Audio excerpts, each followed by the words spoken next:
fungu lililo jema ambalo hata nyang'anywa. Kwa Kiswahili kingine nasema, lakini kinachotakiwa kitu moja tu, na Mariamu amelichagua fungu lililo jema ambalo hata ondolewa. Yani ni kitu ambacho ni cha milele ambacho sister yake amechagua. Haleluya. Hapo iko sawa. Na pamoja na yote sasa, na kuruhusu unaweza kuketi nafasi yako. Amen.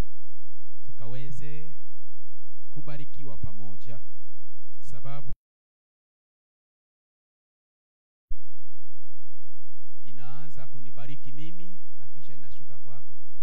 Ikikuwa kunijenga inanijenga kwanza, alafu inakujenga. Ikikuwa kunionya inanionya kwanza mimi, alafu inakuja kukuonya.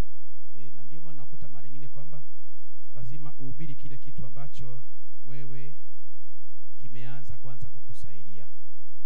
Mwalimu mzuri lazima kwanza yeye mwenyewe akuwa amejua kile ambacho anafundisha. Na nilisema tena shukrani zangu zaidi kwa Mwenyezi Mungu na kwa my bishop, kwa mama Pastor Sally kwa kunisaminia haya madhabahu. Na asubuhi ya leo nataka kuzungumza neno moja tu, neno fupi ambalo linasema kujua sababu ya Yesu kuwa katika maisha yako. Haleluya. Kujua sababu ya Yesu kuwa katika maisha yako. Na itakuwa jambo la muhimu sana na la kufurahisha sana na la kupendeza sana kuweza kujua umuhimu wa Yesu kuwa katika maisha yako. Shamani ya Yesu kuwa katika maisha yako. Kwa nini Yesu kuwa katika maisha yako? Na kwa nini ulimpenda Yesu kuwa katika maisha yako? Na kwa nini ulichagua Yesu tu ndio akue katika maisha yako? Mara nyingine kila kitu ambacho unaweza kufanya unasikia tu kwa jina la Yesu. Kila kitu kwa jina la Yesu. Kila kitu kwa jina la Yesu. Kwa sababu gani? Ni yeye ambaye umeshamini sana zaidi ya watu wote, zaidi ya kila jambo. Haleluya. Kuna watu wengine wakipatikana na kashida wanaitaga mami, daddy, oh uncle, oh brother, oh.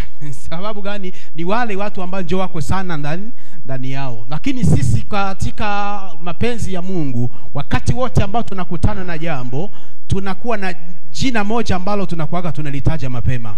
Tukipatikana tu na kajambo kwa jina la Yesu. Haleluya. Sababu ya hilo jina liko na nguvu sana, linazidi, linapita majina yote. Na kwa sababu gani niseme hii? Hii ni jambo moja ambalo linaleta shida sana katika maisha ya Mkristo. Wakati mwingine watu hawajajua thamani ya Yesu kuwa katika maisha yao.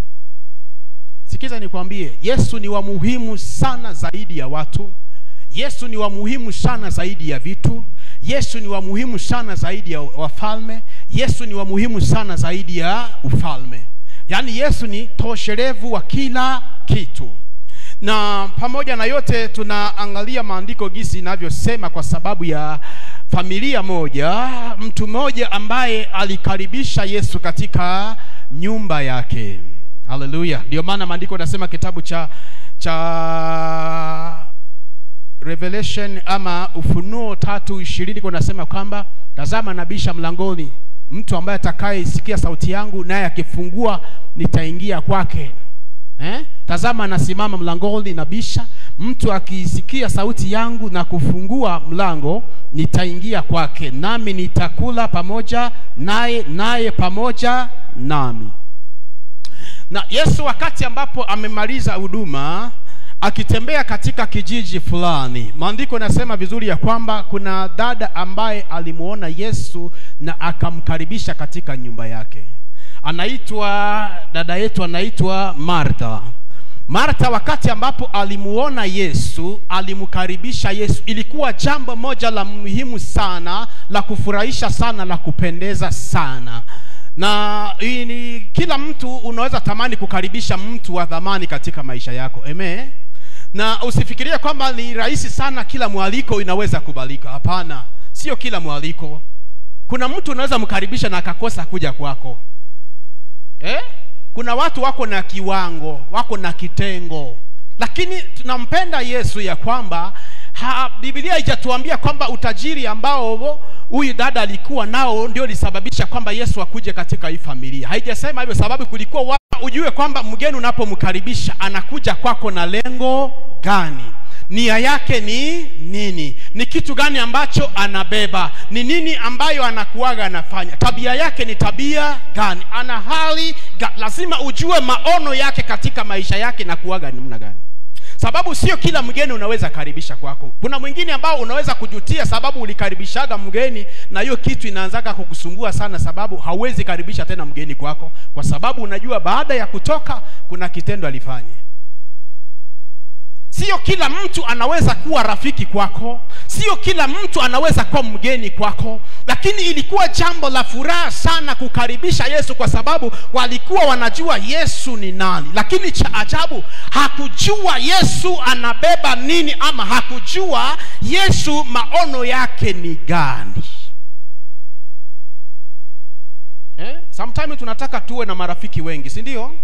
Sometimes tunatamani kweli, hata kwa Facebook unakuta mtu anatamani ajaze kama ni watu 1000 ngapi yeye tu, ni kwa TikTok ajaze warafiki kama ni wangapi.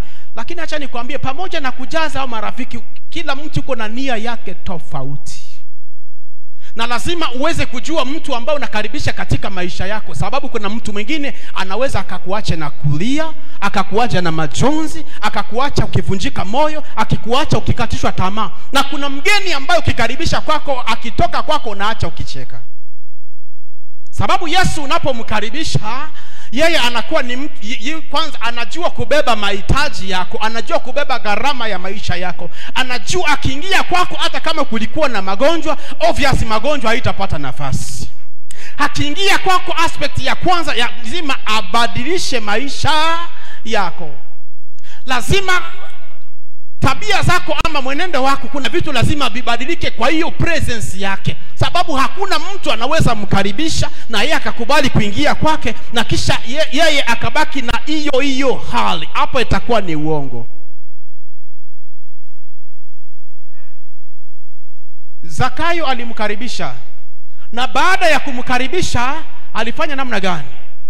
Zakayo alipata uponyaji. Alipata uponyaji. Na unasikia Biblia inasema namna gani?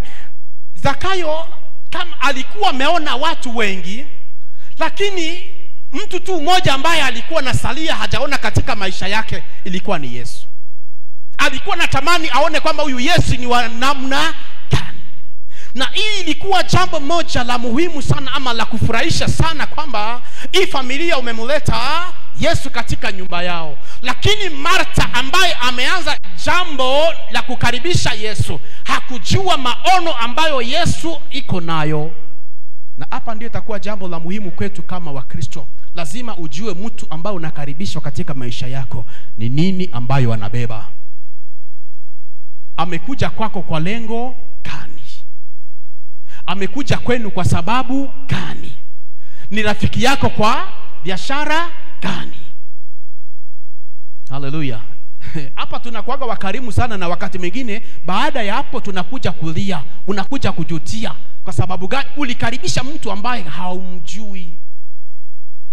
Sisi tumekaribisha watu na baada ya kutoka anaacha kiteko, anakuachia kituko, unapata nyumba vacant, unashindwa kwani ilikuwa aje?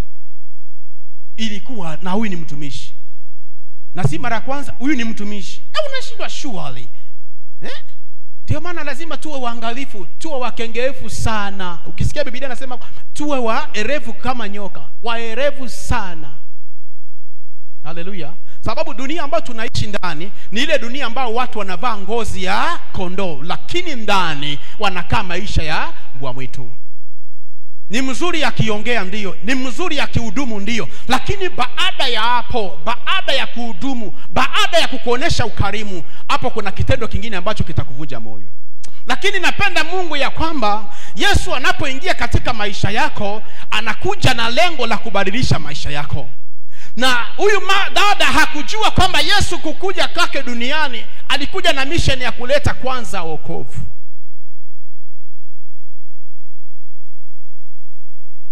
Haleluya. Ni vizuri, unaona watu wengine wameanza biashara. Sababu hii maandiko nasema kwamba ni Martha alikaribisha Yesu. Ni vizuri kuanza biashara mahali, lakini ni vizuri zaidi kuwa na ufunuo ya hiyo area ambayo unaanzia ndako biashara. Kuanza biashara mahali ni vizuri, lakini kuwa na ufunuo ya kujua hapa mahali ninaanza hii biashara inahitajika bidhaa gani. Sababu unaweza kuona cha ajabu ya kwamba mtu ambaye amekuja nyuma yako, amekuja naye ameanza biashara hapa. Sababu hii ni system ya dunia. Wakati ambapo unaanzisha jambo, kila mtu anakuangalia kwanza. Akiona matokeo ya hiyo jambo, naye anafuatilia, naye anaiga. Na akishaiga kwako, unaweza kuona sasa anafanya kitu zaidi ya jinsi wewe ulianza. Sababu haiko jambo la kushangaza sana kwamba ulianza vizuri na ukakosa kumaliza vizuri. Lakini kitu cha muhimu ni ya kwamba jua na kuelewa mahali ambapo umeanza jambo. Je, hiyo jambo ambalo umelianzisha hapo linalingana na ile heri ambayo iko ndani? Sababu unakuta watu wengine wakati wa baridi yeye analetaga na t-shirt tu. Wakati wa baridi leta masweta bwana. Wewe unauza nguo, leta sweta. Saizi ni wakati wa baridi. Wakati wa baridi lazima utembee na msimu. Jua kwamba hii biashara inakuja kuanzisha hapa inahitaji. Sasa unaletea watu masweta wakati wa jua. Majampa, watu ile wakati wa jua leta sasa t-shirt. Leta mashati sasa, vitu ambavyo biko light. Sasa unaleta vitu ambavyo mzito wakati wa jua. Si utakuwa kinavyo. Jaona watu wengine wanakuambia nilifungua kanisa mahali fulani na nikafunga. Ni yeye alianza kanisa mahali fulani, lakini na kufunga ni yeye alifunga. Ni kumaanisha sometime watu wanaweza kuweka vitu mahali, wakaanza vitu mahali na wakujua ngome ambazo ziko katika hiyo mahali. Lazima ujue mazingira ambayo uko ndani. Lazima ujue ile naenda kuanza kanisa mahali na wewe si muombezi kabisa. Unaenda wewe unatoboa kweli? Hautatoboa. Kuanzisha jambo sio jambo la kushangaza, ni jambo ambalo linakuaga kwa watu wanaanzisha jambo. Lakini acha nikwambie, umeanzisha hapo, je, umeanzisha, je, mwenye atakuja nyuma yako akifanya bora zaidi kukuliko wewe, ni nini takupata wewe? Ndio ulianzisha wana, lakini kukamilisha. Sababu gani? Ya kukosa ufunuo. Kukosa ufunuo inakuaga inahuzunisha sana. Ni mimi nilianza hii buradi, lakini angalia mwenye amekuja nyuma yangu yake imepiki. Hii duka mimi ndio nilianzisha hapa, lakini huyu amekuja tu nyuma hapa yake imepiki. Sababu gani? Alileta bidhaa ambao zinafaa na wale watu wa mahali pale.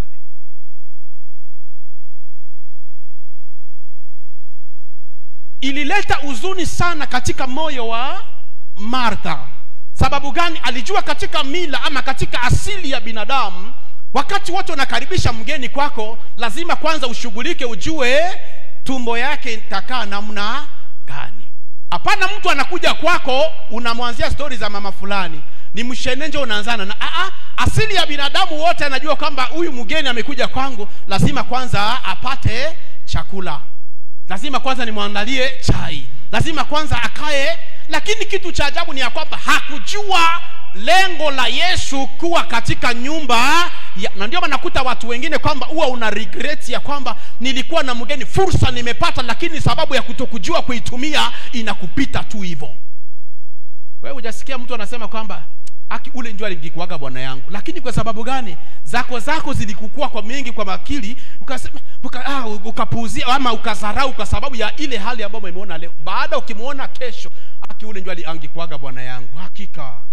Hakika fursa ilikupita. Acha nikwambie, any chances in your life, acha kuacha isipite hivyo. Ni ombi moja ya kwamba ukipata fursa mahali, tunasema kwetu ya kwamba ukikutana na mfalme mahali, hapana kungojea utamsalimia kienda ikulu. Hautapata nafasi ya kumsalimia huko. Wakati unapata fursa, jua kuitumia vizuri.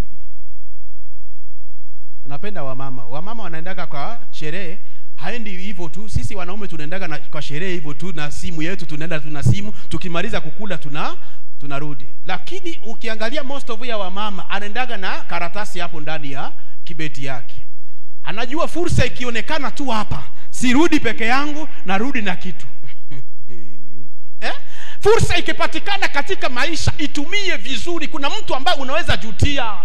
una regret. Na kwani kumbe alikuwaga na kitu fulani ndani yake na mimi sikukuwa najua? Na kwani alikuwa na mambo mazuri na mimi sikukuwa ninajua? So wewe hujaona mtu anajutia kwamba na kama huyu ningekuwa naye kwa maisha hakika kumbe ningefikia mahali fulani. Sababu gani? Ya kukosa revelation.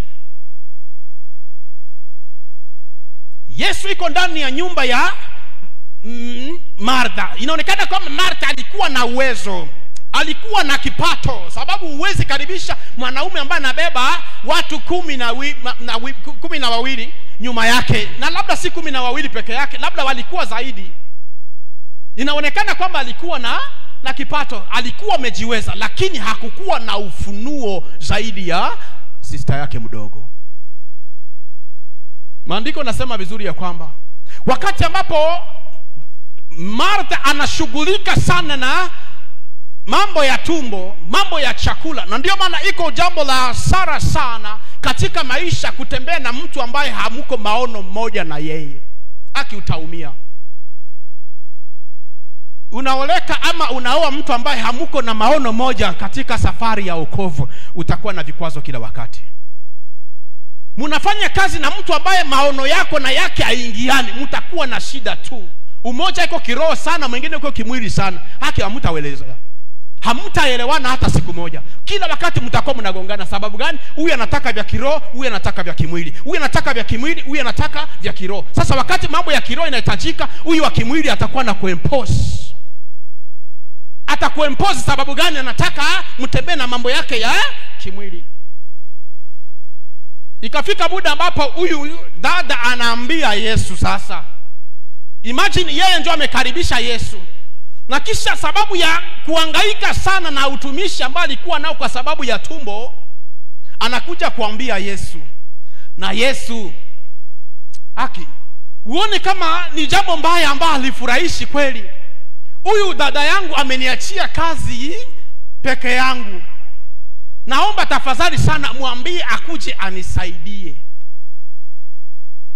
Sasa anataka kumtoa katika mapenzi ya Mungu. Na japo huyo Yesu anakuja na kusudi moja ya kwamba akuja kudhibitisha ufalme wa Mungu ndani ya maisha ya watu, lakini huyu anataka kumtoa katika mapenzi ya Mungu. My friend, ndio maana natakwambia kwamba angalisho sana na marafiki ambao unatembea nao. Kama rafiki hayuko kukupeleka kwa mambo ya Mungu, huyo sio rafiki mzuri. Ni rafiki wa biashara tu, ni rafiki wa madili tu, ni rafiki wa mambo mengine. Acha nikwambie, rafiki mzuri ni yule ambaye anakupeleka mahali ambapo mtakwenda kukutana na wema wa Bwana. Ikitoka sasa huko, na ndio maana uliona Ayubu alisimama kama mwanaume. Wakati mwanamke anamwambia kwamba na wewe utazingatia aje huo utumilifu wako, si umkufuru Mungu ili ufe. Kama Ayubu asingekuwa amesimama imara katika mapenzi ya Mungu, Ayubu angeachana na Mungu.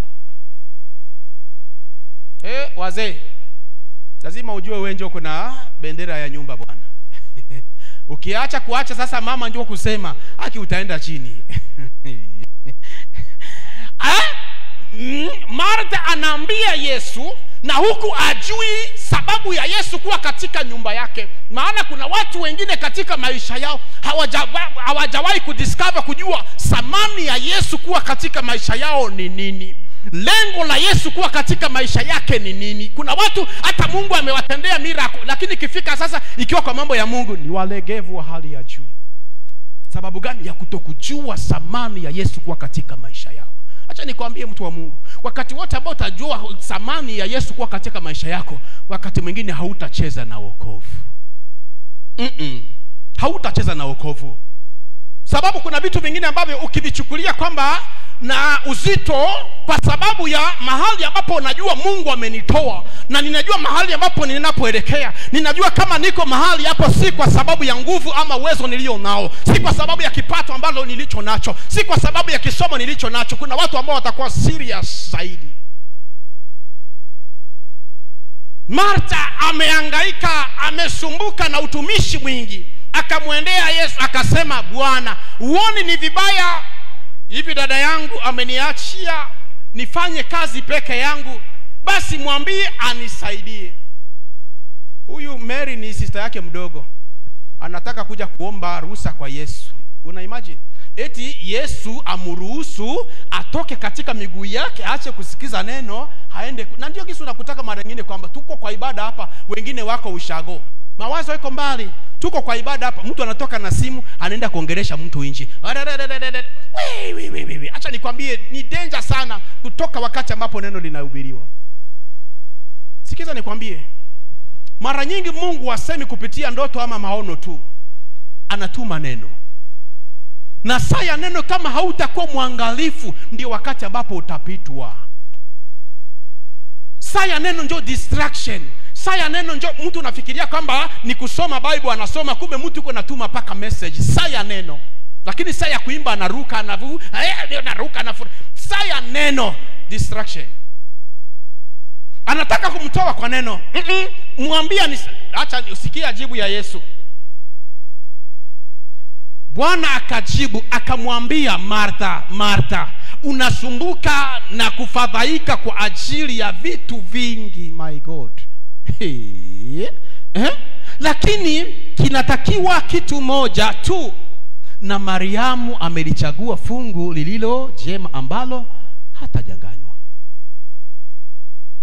Unahangaika na utumishi, my friend. Hata kuna watu wengine kuhangaika. Ndio tuko katika system ya kuhangaika. Watu wanahangaika.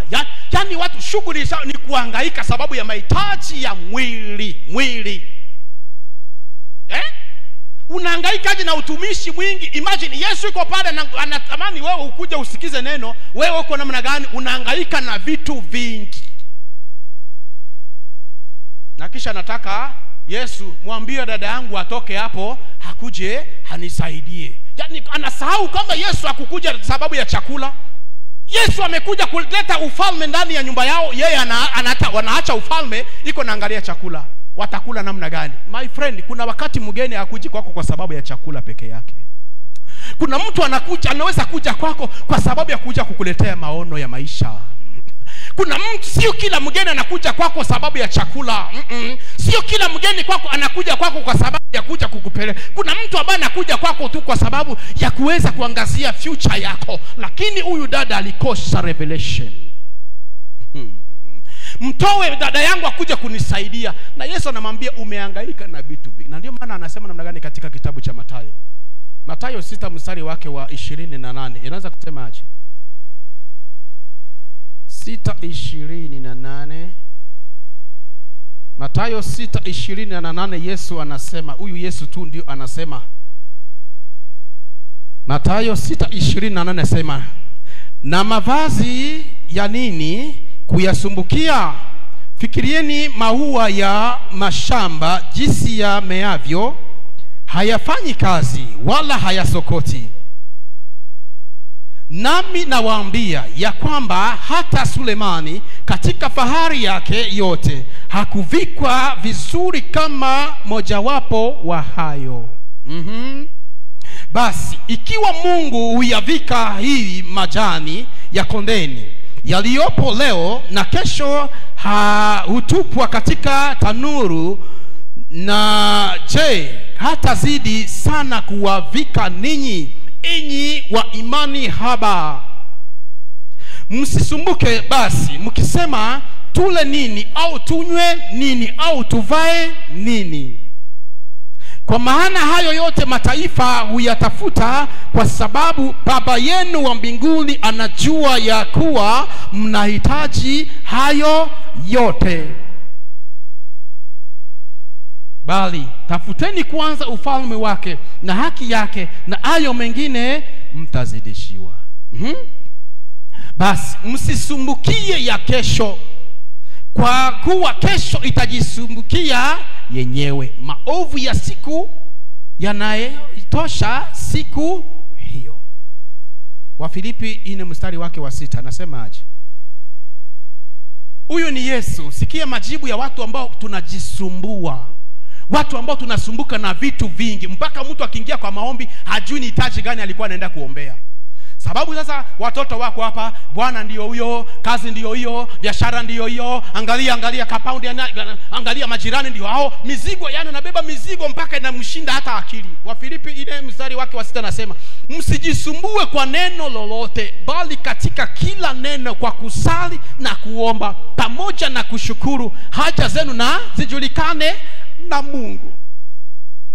Msijisumbue. Watu wengi masumbufu yanakuwa mengi mpaka hata anashindwa mpaka nafasi ya kuomba. Hana hata wakati wa kumeditate the word of the Lord. Sababu gani? Usumbufu wa maisha. Unajisumbua aje kwa mambo mengi na yale mengine ambao haujiwezei wewe mwenyewe. Kama maua ya kondeni yuko pale ambapo hata Sulemani mwenyewe alikuwa na utajiri wa namna gani, hakuweza kuvaa kama hiyo maua. Na kesho anasema kwamba hiyo maua kesho iko pale itanyauka na itupe katika moto. Ni nini unajisumbua nayo? Eti sababu ya mavazi, eti sababu ya chakula, eti kesho yangu. Acha nikwambie, kesho yako hakuna mtu anayejua, hata wewe hauijui, hata mzazi wako hajui kesho yako, lakini kesho yako ni Mungu mwenyewe anajua. Hauna haja ya kujisumbua. Wewe ulishamkaribisha Yesu kwa maisha yako, mpe nafasi yeye mwenyewe ajishughulikie na maisha yako. Sasa unatafuta watu kuna watu wanasema wao wanasomea mambo ya counseling. Unaenda Mkristo ameokoka anaenda counseling, na iko na mahali ambapo anaweza kusaidika. Yesu akisema namna gani? Mnajisumbua na nini? Wewe mama ambao umeokoka unajisumbua na nini? Sasa watu wengine saizi akili zimeanza kuruka. Sasa watoto wakirudi shule itakuwa namna gani? Hiyo sio shughuli yako. Alianzisha mtoto aingie shule, ana uwezo ya kumfanyia aweze kukamilisha hiyo mambo ya shule.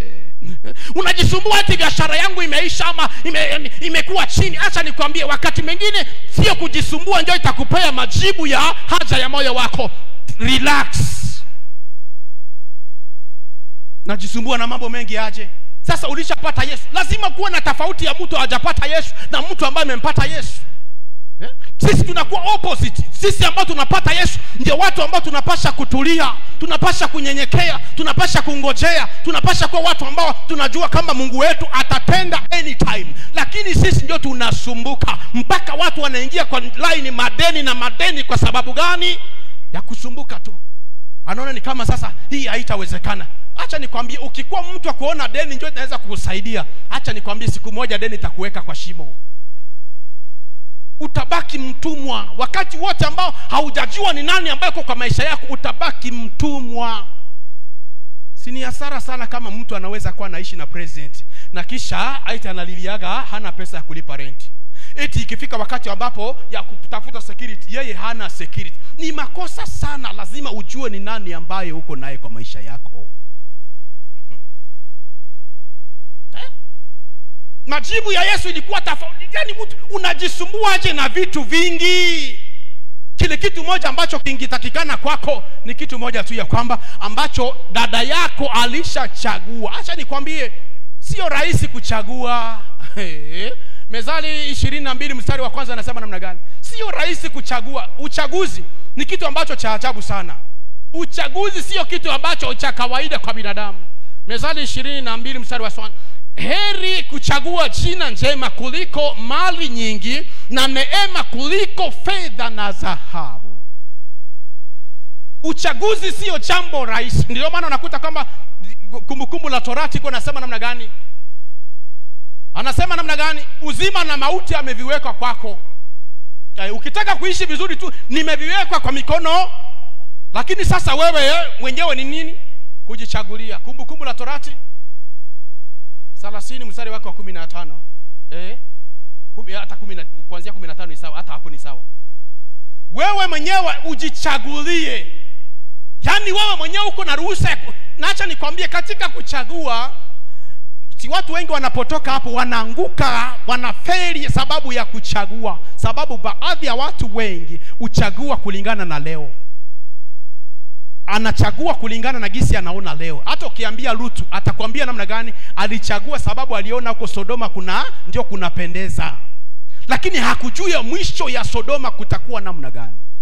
Na watu wengi failure yao kubwa iko kwa sababu gani? Ya macho ndio inawachagulia. Acha nikwambie, katika kuchagua mwambie Mungu akusaidie.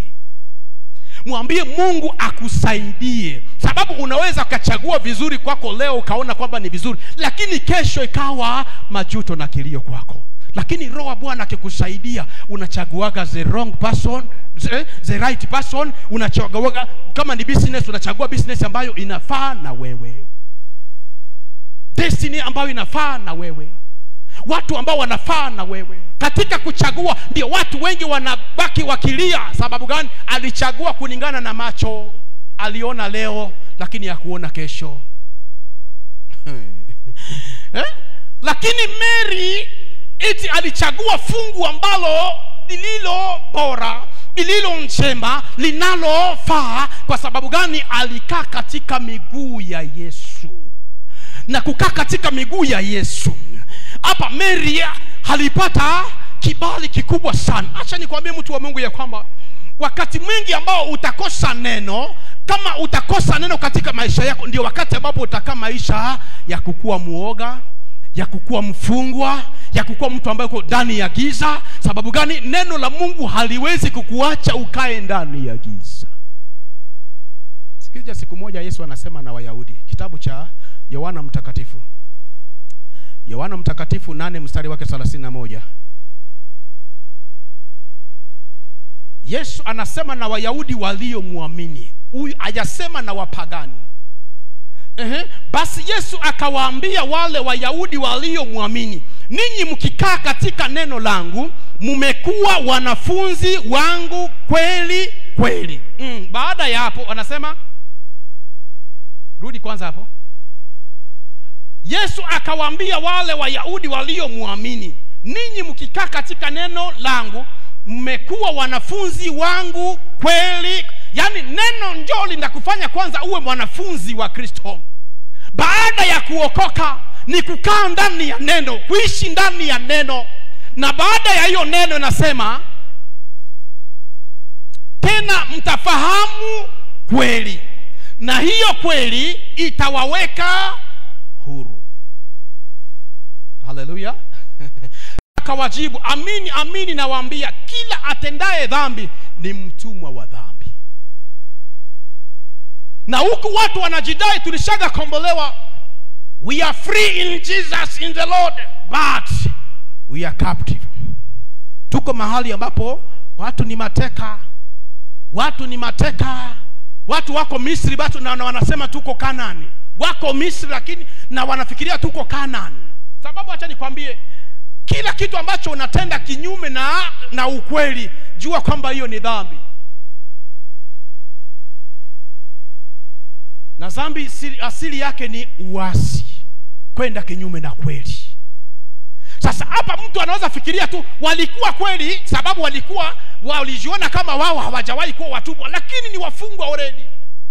Na Yesu alikuwa anataka kuambia Martha, pamoja na kunikaribisha katika nyumba yako, lakini kitu moja ambacho haujajua, uchaguzi ama kuchagua ndio likushinda peke yake. Siwezi toa huyu Mary mahali ambapo panafaa ili akuje kukusaidia, lakini kitu moja ambacho kinatakikana kwako ni kuchagua fungu ambalo lililo njema.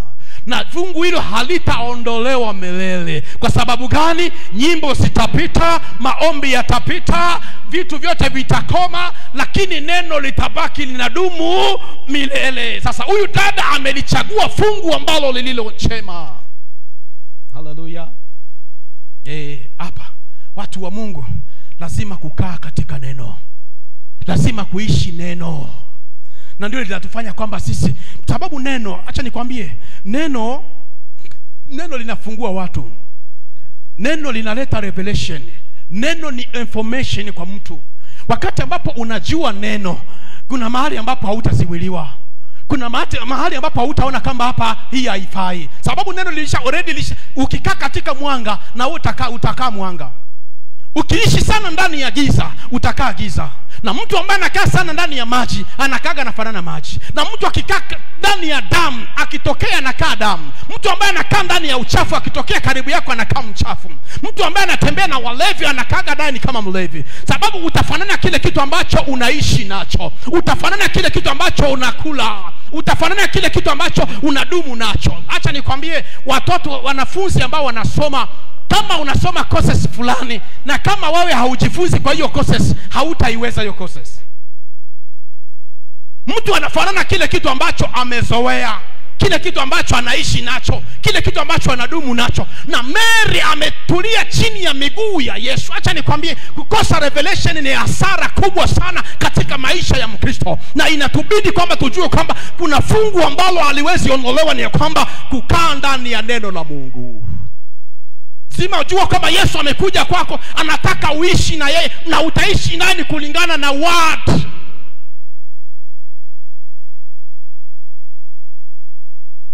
Maandiko nasema vizuri katika kitabu cha Yeremia 33. Alikuwa na neno linasema vizuri ya kwamba neno lilimkujia Yeremia mara ya pili.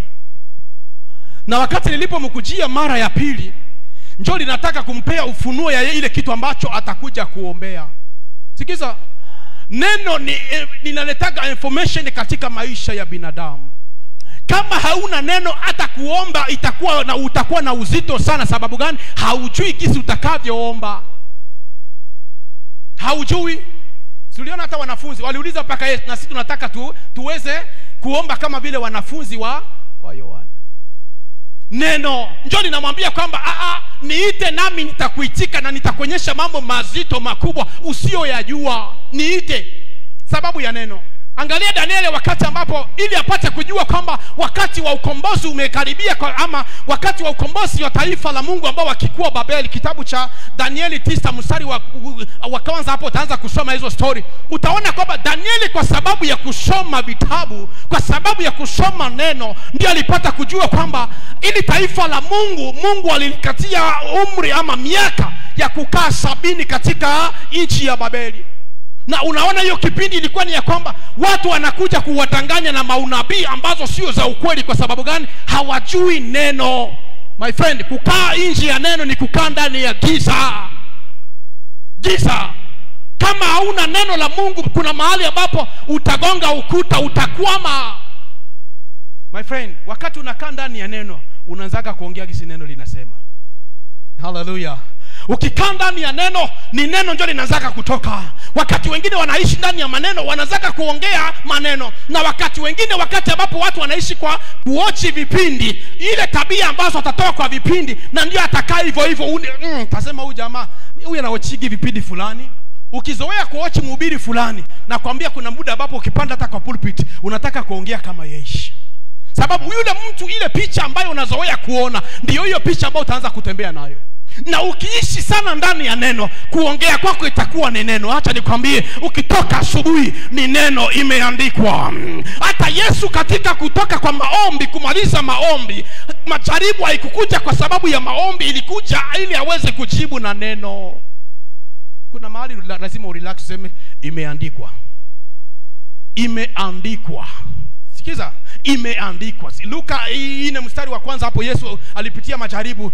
Mathayo 4 mstari wake wa kwanza, utasoma hapo, utaona Yesu kwa kushinda majaribu ilibidi alikuwa najibu neno linasema namna. Na wakati uko mgonjwa na una neno, ndio wakati ambapo utatafutana na watu watakusaidia. Sababu gani? Haujui neno. Sikiza nikwambie, unaona Ukristo tuko nao ya uzembe, ya kwamba hata ukigonjeka kahoma, unataka mchungaji ajue umegonjeka homa, akuje kukuwekea mkono. Marcos 16 mstari wake wa 17 inasema namna gani? Na ishara hizo zitafuatana na waaminio. Eti mapepo nataka mchungaji kuja nikeme, kuja kabisa. My friend. Na ishara hizo zitafuatana na hao waaminio. Kwa jina langu watatoa pepo, watasema kwa lugha mpya. Watashika nyoka, hata wakinywa kitu cha kuwaua hakitawazuru kamwe. Wataweka mikono yao juu ya wagonjwa, nao watapona. Hii ni ishara ya waaminio. Na sasa leo Wakristo wengi wanapoteza mwelekeo. Kwa sababu gani? Ya kutokuelewa neno linasema namna gani, ya kutokuishi neno. Wanaishi kwa maneno na vituko, pali ya kuishi ndani ya neno na kuishi neno. Neno la Bwana likae ndani yetu. Kama linakaa ndani yetu, my friend, kuna uwezekano ya kujielewa, kuna uwezekano ya kuweza kuinua vipawa na gift ambayo Mungu alitupea. Lakini kama hauna neno, hautaweza kudiscover hata gift yako ni gani. Hakuna siku neno likakuacha kipofu. Never. Neno lazima likufungue macho, likufungue akili, likufungue dhamiri. Katika kutembea kwako, Zaburi anasema namna gani? 119 mstari wake wa 105 anasema, neno lako ni taa na mwanga wa miguu yangu. Neno lako ni taa. Na sasa ikifika muda ambapo unapitia giza kwa maisha, lazima uapply neno. Kuna kipindi ambacho haihitaji maneno, haihitaji maombi, haihitaji counseling, inahitaji word. Acha nikwambie, neno likisimama mahali linabadilisha atmosphere, linabadilisha mazingira, linabadilisha ile hali ambayo ilikuwa hapo. Sababu hata kuponya alituma neno ili watu wakaweze kupona. Neno lako ni taa na miguu yangu na mwanga wa njia yangu. Wewe ukifika katika giza, apply neno. Kuna mahali document zimehitajika, kuna mahali kunahitajika kisomo, lakini acha nikwambie, kuna mahali kunahitajika neno. Kuna mahali neno pia linasema nini. Daktari anaposema kwamba hii magonjwa haitawezekana, hii haijawahi wezekana, na hii stage umefikia hauwezi ukapona, acha nikwambie, mwambie neno linasema namna gani. Kwa kupigwa kwake sisi tumepona. Neno linasema namna gani? Sikiza. Neno la Mungu linasema aje kitabu cha Mathayo? Mathayo 7:24. 7:24. Iko nasema aje? Basi kila asikiaye hayo maneno yangu na kuyafanya atafananishwa na mtu mwenye akili. My friend, kumbe tunawajinga katika Ukristo. Hapa utaelewa. Hapa neno linasema, ikisema kwamba atafananishwa na mwenye akili. Kwa hiyo kama kukikuwa wenye akili, pia kuna wale ambao ni wajinga. Sababu kuna mahali pia Biblia inasema wajinga, si ndio? Hapa atafananishwa na mtu mwenye akili. Na sasa huyu mwenye akili atakuwa namna gani? Aliyejenga nyumba yake juu ya mwamba. Mvua ikanyesha, mafuriko yakaja, pepo zikavuma, zikaipika nyumba ile isianguke, kwa maana misingi yake imewekwa juu ya mwamba. Sasa hapa ni mwenye akili. Mwenye akili ni mwenye kuwa na neno. Sikiza nikwambie, kuna akili zingine ama hekima zingine ni za dunia hii, na hazisaidii wakati ambapo unafika kwa kona. Unaweza kupewa mawaidha, apply kitu kama hii, angalia, ingia kwa hii system. Acha ukiingia kwa hiyo system unakwama mara 10. Lakini apply neno linasema namna gani? Neno linaniambia namna gani? Kwa mtu ambaye atakaye neno, mtu ambaye atakaishi ndani ya neno, kwa mtu ambaye anasikia maneno na kuyafanya. Na ndio maana anaambia Joshua 1:8, nipeye maandiko. Joshua 1:8 anasema namna gani? Ni Mungu anaambia Joshua, Joshua 1:8 anasema, Joshua 1:8 anasema aje?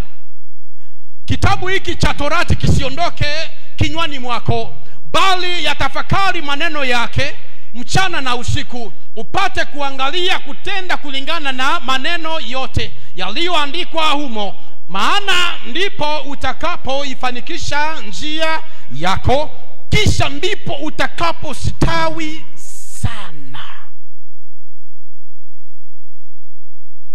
Kitabu cha Torati kisiondoke kinywani mwako. Bro, ndugu yangu, mtu wa Mungu, kuna watu uko na vitabu vya shule vinajaa ndani yako, ndio. Kuna watu ambao wako na filamu ziko zinatawala mwili na akili.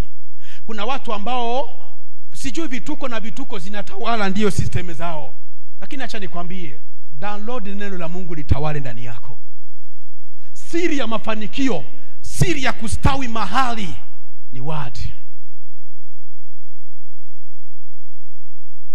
Sasa ukiangalia maisha ambayo tunapitia ndani saizi, mtandao umechukua muda mrefu sana kuliko wakati wa neno. Na hapa ndio tunakuwa na wakati wetu wa kupotea sana. Kila kitu inakuwa mtandao. Kila kitu mtandao. Ukichukua simu yako ukifungua, unaanza TikTok, unaingia Instagram, unaingia Facebook, unaingia sijui nini. Yani vitu viko nyingi sana, ma system nyingi sana. Ni hiyo yote ni namna gani ya kutaka kukutoa neno na kuweka system za dunia. Acha nikwambie, lakini kitu moja ambacho kitatakikana kwako, neno la Bwana. Kitabu hiki kisiondoke kinywani mwako. Itafakari, sababu katika kumeditate ndio katika kujua umuhimu, ndio wakati wa kujua ufunuo, ndio wakati wa kujua Mungu anasema, sababu inakuaga wakati ambapo ya wewe kutulia, Roho wa Bwana aweze kukuhudumia. Fika mahali ambapo unakaa chini na meditate, sababu kujua kitu itabidi umeditate kwanza ili uweze kujua mwisho ya hiyo kitu. Na hapa Mungu anataka kumsaidia huyu ndugu ya kwamba hiyo kitabu kisiondoke ndani ya kinywa chake, na atende kulingana na vile inavyosema. Na hapo sasa njoo ataweza namna gani kufanikisha njia zake, na mahali pote atakapofika atastawi sana. My friend, acha nikwambie, kuna watu wengine wanaweza stawi kwa sababu ya maneno ya watu, lakini acha nikwambie, hiyo ni kama ulijenga juu ya mchanga. Wakati wa zoruba ni kama ulijenga juu ya mchanga, lakini mtu ambaye ana neno, wakati wa mvua, wakati wa gharika, wakati wa kuharibikiwa, wakati wa corona, ndio wakati ambapo watu walisimama. Wakati ambapo unafika muda ambapo unakaa mahali na watu ambao hawajaelewa kile ambacho kinatendeka, kaa kwa neno. Watu wakitafuta ushauri kwa watu, kimbia kwa ushauri wa Mungu. Kimbia katika ikulu, kimbia katika Torati linasema namna gani, Mungu anasema namna gani. Eti nikisimama tu vizuri, nikitii neno lake, kustawi kwangu ni rahisi sana. Acha maformula zinakuja kwa watu. Angalia, formula ni hii. Hakuna formula. Mtu ukikuwa ndani ya Kristo, neno linasema namna gani. Na Mary amechagua fungu lililo bora, fungu ambalo halitaondolewa kamwe. Mtoto wa Mungu, kuna vitu vinaweza ondolewa kwako. Angalia watu ambao walikuwa na mali, angalia watu ambao wako na mali, kuna muda ambapo vinakuwa vinaondoka. Kuna watu walijua ni master, kuna watu ambao walijua kweli hao watu walikuwa ni watu ambao wanajulikana na kipato ama uwezo, lakini ikafika muda ambapo hiyo yote ikaondolewa, lakini neno la Bwana halitaondolewa. Kaa katika neno la Bwana. Kaa katika neno la Mungu. Pata ufunuo wa neno la Mungu. Mungu anasema namna gani.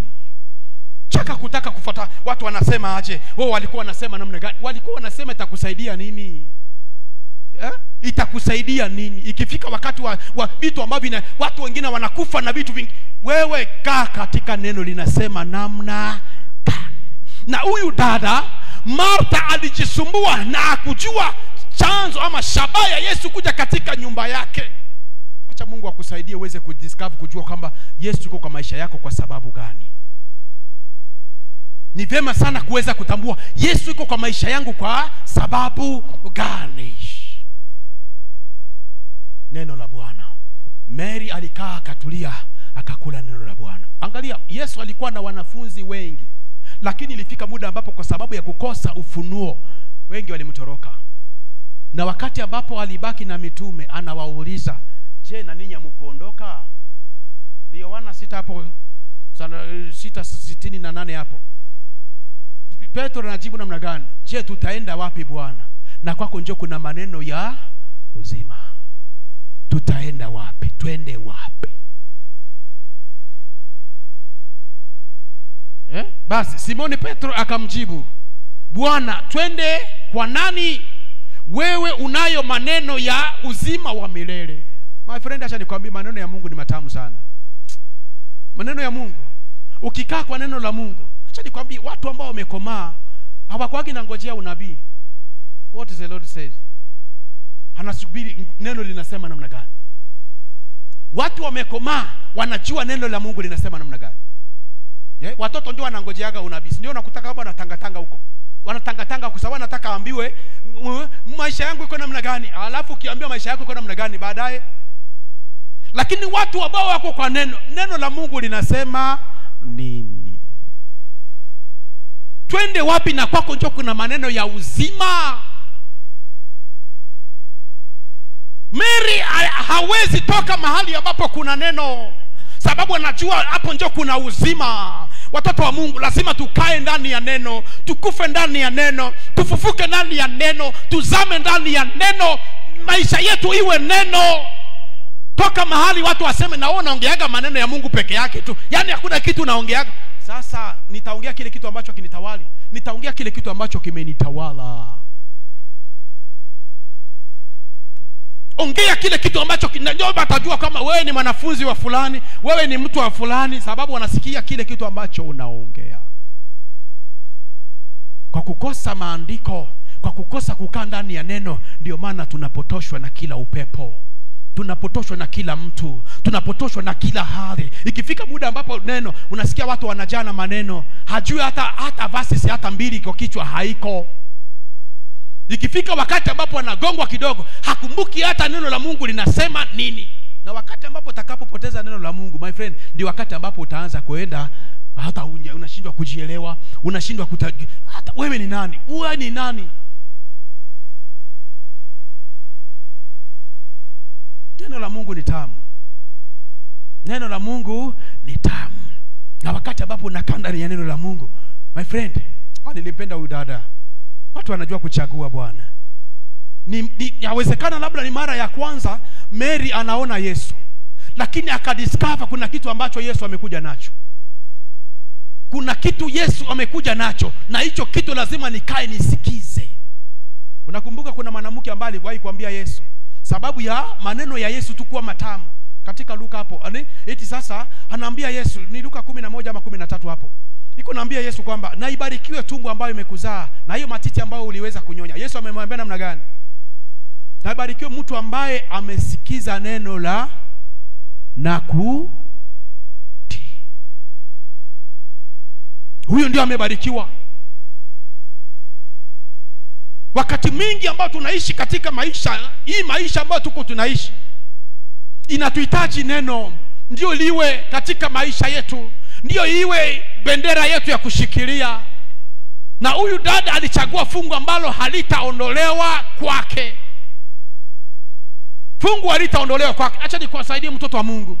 Usikubali mtu ambaye atakutoa katika miguu ya Mungu, katika miguu ya Jehova. Musa wakati ambapo alitoka kwa maombi, wakati alikaa sana kwa maombi, akujua wakati anarudi kwamba amefanana na sura nyingine. Kwa hiyo kukaa sana kwa neno kutakufanya wewe uweze kuishi kufanana, utaanza kufanana neno. Sababu ndio kitu ambacho wewe umediscover sana, ndio kitu ambacho umekaa nacho sana. Lakini baadhi ya watu wengi kwa sababu ya kukosa neno, ndio maana tunakuwa katika hali ya kutangatanga hapa na hapa. Masumbufu yanatukula vichwa mpaka mtu anakaa stress, mtu ni kama hajitambui, hajielewi yeye ni nani, hajielewi ni nani ambaye anaishi ndani yake, hajielewi aliitwa kufanya nini. Kwa sababu gani? Ya huku na huku, kukosa neno. Kukosa neno. Kinahitajika kitu moja tu. Na dada yako amechagua fungu ambalo halitaondoshwa, halitaondolewa. Mtoto wa Mungu, acha nikwambie, acha vitu vingine viondolewe kwako. Kazi inaweza ondolewa, lakini acha neno la Bwana libaki ndani ya maisha yako. Haleluya. Biashara vinaweza vikaisha, acha lakini neno la Bwana lisiishi katika maisha yako. Wakati ambapo marafiki watakuondokea, lakini neno la Bwana, sababu hilo ndio ambalo litaishi na litadumu milele. First Peter anasema namna gani? 1:25 hapo anasema kwamba neno litadumu milele. Neno la Bwana litadumu milele, na acha lidumu katika maisha yako, katika moyo wako. Unapolala, unapoamka, neno iwe naongea kwa niaba yako. Sababu unapokuwa na neno, my friend, bali neno la Bwana hudumu hata milele. Na neno hilo ni neno lile jema lililohubiriwa kwenu, hili peke yake. Naye amelichagua hili ambao halitaondolewa milele. Acha ibaki stika katika maisha yako, katika moyo wako. Neno la Bwana liwe katika moyo wako. Maneno ya kinywa chako yajae neno. Yajaa neno. Hata Paulo anashauri kanisa la Wakolosai, Wakolosai 3:16. Na neno la Kristo likae kwa wingi. Kwa wingi. Kwa wingi. Wakati ambapo utakosa neno, ndio wakati ambapo utabebwa huko. Na neno la Kristo nalikae kwa wingi ndani yenu, katika hekima yote, mkifundishana na kuonyana kwa zaburi na nyimbo na tenzi za rohoni, huku mkimwimbia Mungu kwa neema mioyoni mwenu. Fungu lililo jema ndio hilo. Najua hata mavazi inaweza ikaisha, viatu vinaweza vikaisha, urembo unaweza ukaisha, lakini neno la Bwana haliwezi likaisha. Litadumu milele na milele. Unaona watu wengine kitu kikimuondokea unasumbuka sana, yani unakosa furaha. Ukimuuliza ni nini shida, eti ni kitu fulani kilinipondoka, eti fulani tulikuwa na rafiki yangu, besti wangu aliondoka. Acha nikwambie, mpaka watu wanakufa, lakini neno la Bwana linabaki milele. Ujaona mtu anasema sitaabudu tena Mungu kwa sababu ya vitu viliondoka. Mimi mali yangu iliharibika. Mimi pesa yangu iliisha. Angalia mimi nilikutana na wakora. Angalia mimi nilifanya hivi. Sema neno linasema hii ndio itadumu milele. Jua kwamba kila kitu niko nacho ni cha muda. Ni cha muda. Ndio maana Yesu anatuambia tusijisumbue. Paulo akionya wa kanisa la Filipi, msijisumbue kwa neno lolote. Tajisumbua mpaka lini? Kana neno la Bwana, kana kitu ambacho kitadumu milele. Unaona mtu ndoa iliisha, sasa yeye hana amani, hawezi kuja kuabudu tena, hawezi imba gisa alikuwa naimba, hawezi furahi gisa alikuwa na furahi. Mtu anakuondolea furaha yako. Acha nikwambie, sema hiyo ilikuwa temporary. Najua la kudumu ni neno la Mungu. Hii neno la Mungu, msijisumbue kwa neno lolote. My friend, tuko katika dunia ambao watu tunajisumbua mpaka tunakosa furaha, mpaka furaha ya wokovu inapotea kabisa. Mtu amekuja uso umekunjamana, mtu hata kuongea hawezi ongea. Ndio unashindwa mtu amefura na nini? Shida liko wapi? Kumbe kuna mambo iliharibika. Kujisumbua tu. Na wewe unajipata kwamba hauna nguvu ya kufanya kile kitu ambacho kilifanya ujisumbue, hauna nguvu ya kukirejesha. Na kama hauna nguvu ya kukirejesha, tulia. Tulia. Neno la Bwana acha ndio litadumu milele peke yake.